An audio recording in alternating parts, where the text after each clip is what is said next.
Good afternoon, everyone. How you guys doing? Vincent Briatore here for another episode of my random crypto show. I'm going to talk about some interesting things today. Well, actually, one interesting thing that I was reading about on Reddit, I really wanted to share with you guys. So this guy posted his bank statement for a loan he took out. Now the loan, and I'll show. Here's a little bit of the loan paperwork for the payments. This is in UAE. This is in Dubai. So this guy lives in Dubai. So it's 338,000 or 393,000. Of their currency.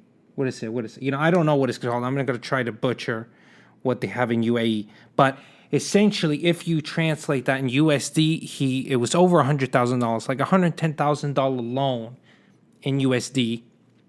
This gentleman took out and is now repaying. Now, he took this loan out in the very beginning of January. I know. Okay, so further in the question, they asked him exactly what he purchased. He was heavily invested in Ethereum, in Neo, Litecoin, Stellar Lumens, and others. A lot, and they said about 40% was colloquially called the shit coins. I don't know. So what is shit coins? Shit coins, people call it shit coins, but I don't really think a lot of projects really deserve to be called shit coins.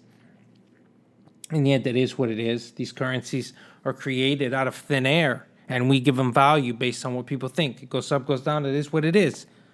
Okay? So there's a lot, like all these coins, technically you could call them shit coins. Tron, stuff like that, Cardano, anything. But anyway, so this guy, here's the thing, okay? Bitcoin has held up pretty well, and Ethereum has held up pretty well. Let's say 12 Bitcoin right now is hovering around what? 1/3 of its all-time high, about 25 to 30% of its all-time high, right? And same for Ethereum.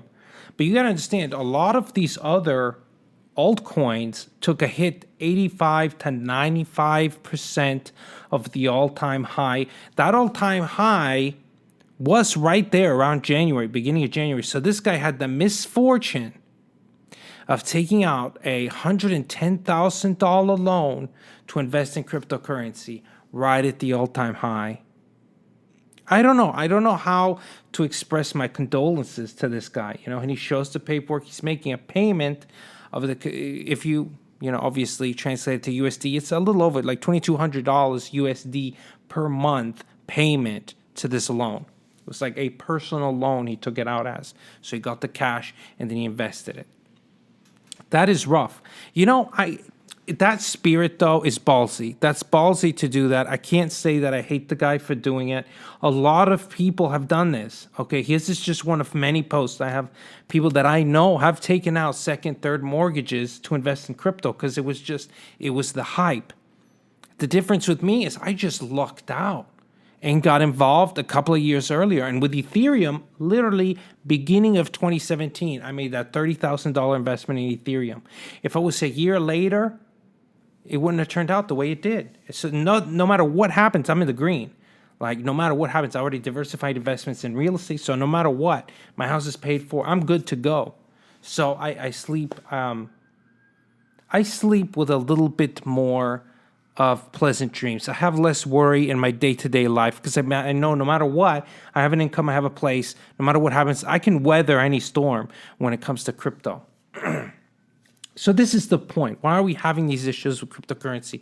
If you look, big business has invested a lot of money in the cryptocurrency and blockchain infrastructure.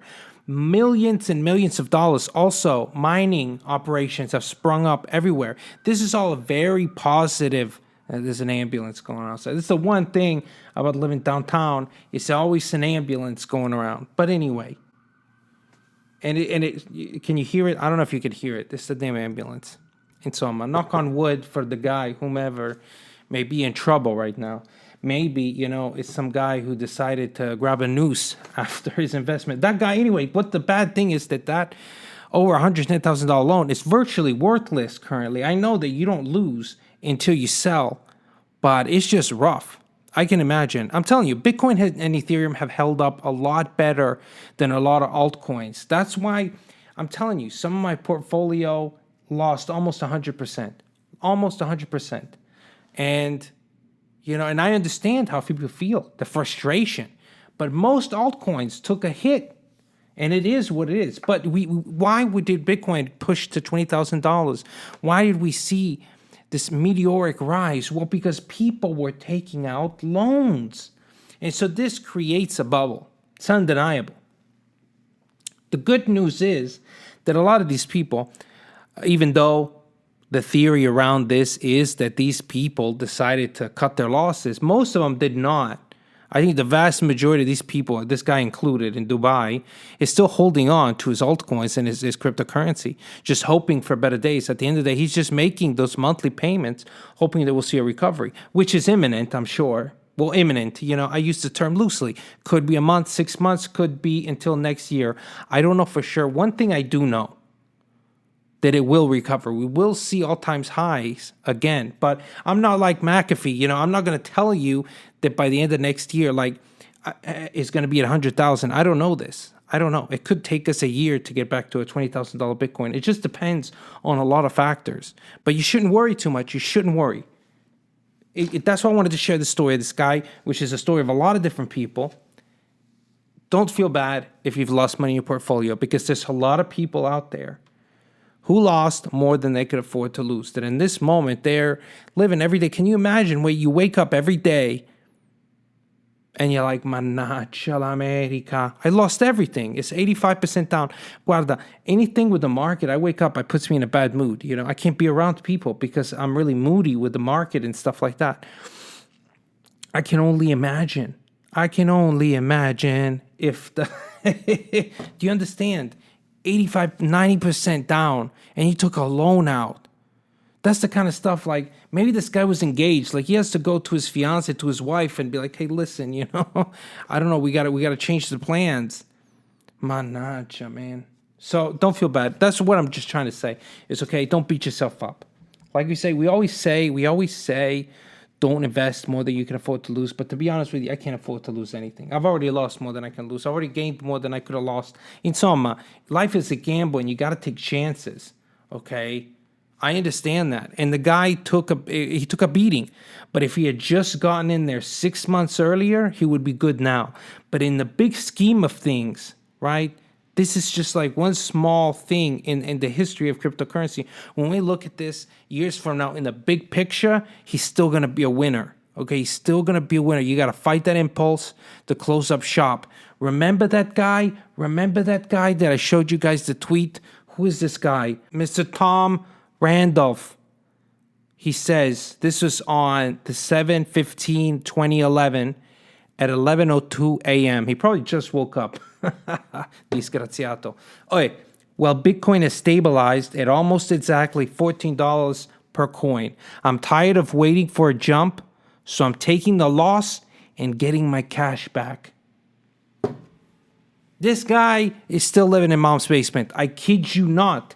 This guy now, he talks a little shit about crypto and stuff, but it's like, how can you not? I mean, that guy must really be upset. He's not a pleasant person to talk to. I can tell you that. He's not the kind of guy you want to sit down and have a beer. This guy is bitter, okay? This guy is like an IPA. Get it? But anyway, what I'm saying is this guy, un disgraziato proprio, poveraccio. But what are you going to do? Don't be that guy. Don't be Tom Randolph, man. Like I said, he thought it was over. He thought it was over at $14 per coin, just like we think it's over now, just like people are grabbing nooses, opening windows, okay? You need to slow down. Don't get out loans. Some people say, hey, take out another loan, double down. Ma che dice? No, calm yourself. Make sure you got a house. Make sure you got your car paid for. Make sure that your affairs are in order, insomma. But tomorrow is not promised. So if you want to take a chance, take a chance. But the important thing to do is stay fast, steadfast. Hai capito? You make a plan for what you're going to do and you stick to it. You stick to it. Right now,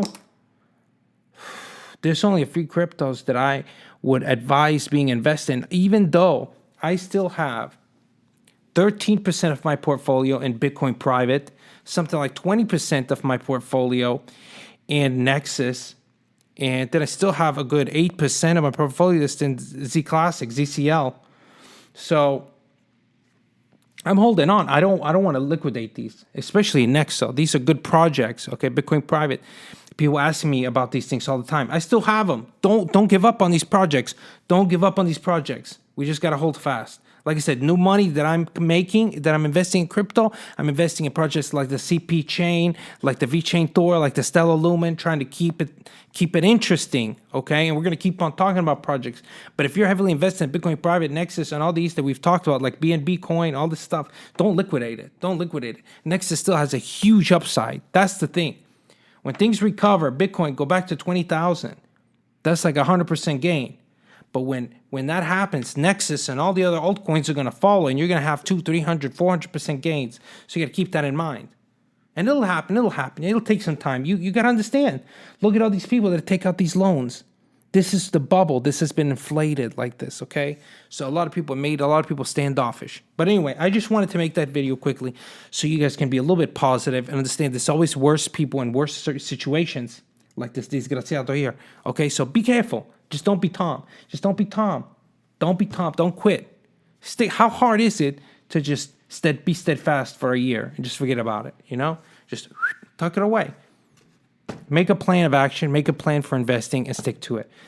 All right, guys. Do you guys have any stories of friends or family that you know that has made large investments in the cryptocurrency market that were very risky, or they took out loans to do so? Please share in the comment section, and maybe I'll feature your story in my next video, and we'll talk about it a little bit. Okay, thank you guys for tuning in. As always, buy red and just hodl. If you can't sell green, just hodl. Thank you. As always, insomma. Managgia l'America.